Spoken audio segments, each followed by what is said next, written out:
Hello, everyone. I'm very excited to be here today with Ria Farrell Schalnat. And this will be one of the last episodes for this season. And we are going back to a topic area where tech and law meets, because Ria has a background in both of these. But before we dive into how tech and law and open source fits all together into someone's life and career journey, Ria, can you please tell us a little bit about yourself, like your background in tech and law, and what do you do currently? Thanks, Ildiko. I'll start with the now, and then I'll backtrack a little bit to how I got here. Currently, I'm serving as the Principal Engineering Compliance Manager for Hewlett-Packard Enterprise's Open Program Office. This job is the culmination of a lot of my past lives, starting with being a computer programmer to being a lawyer, and even an adjunct professor specializing in intellectual property subjects, including open source. So right now, I feel like I'm living the best of each of those past lives in this role. I mean, that sounds like you really tapped into all of it. So if I understand it correctly, you started to look into tech and then you ventured over to the area of law. Did I get that right? Yes, that's perfect. So I started out as a computer science major at the end of the 1980s. Now, for context, this is about when the first version of the GNU GPL was released, but I wasn't aware of that.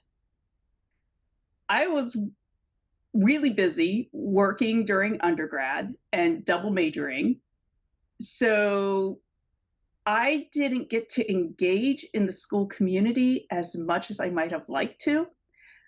I also spent my Sunday afternoons playing Dungeons and Dragons, so maybe that's when I should have been engaging more in computer communities and learned about this stuff, but D&D was fun too. So Linux comes out in 1991, and while I had taken a Unix sysadmin class, I didn't hear about Linux either. So I basically finished a bachelor's of science in computer science and never heard about open source.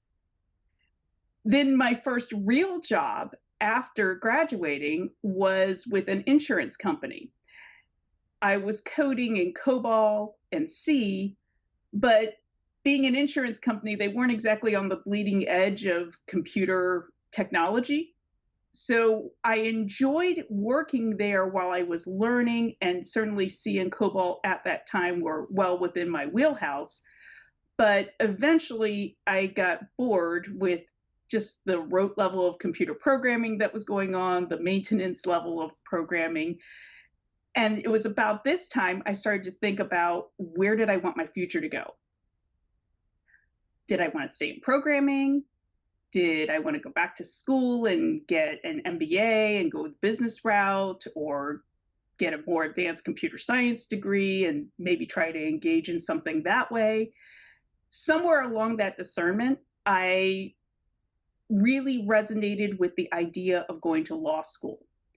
So off I went to law school.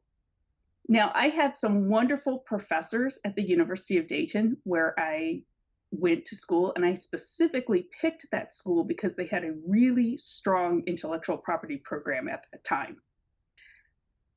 One of my professors was really keyed into software licensing. So that was the area I actually thought I was going to end up focusing on as a career. But he was very much keyed into proprietary software licensing. So I didn't really get any exposure to open source licensing at that time either. To be honest, open source licensing was maybe not quite mainstream yet, so it just didn't figure into my coursework. Fast forward 3 years later, I finished my law degree, focusing on intellectual property, and I still had not encountered any open source there either. Then I went to go work for a law firm. And my first job with this law firm was split between proprietary software licensing and software patents, which had really heated up during the period of time that I was in law school. The United States Patent and Trademark Office had come out with their examination guidelines for computer-related inventions in 1996, right about the time I started law school. And I had this unique background of having experience with computer coding and law that just positioned me really well, right time, right place, to work with clients that had those needs.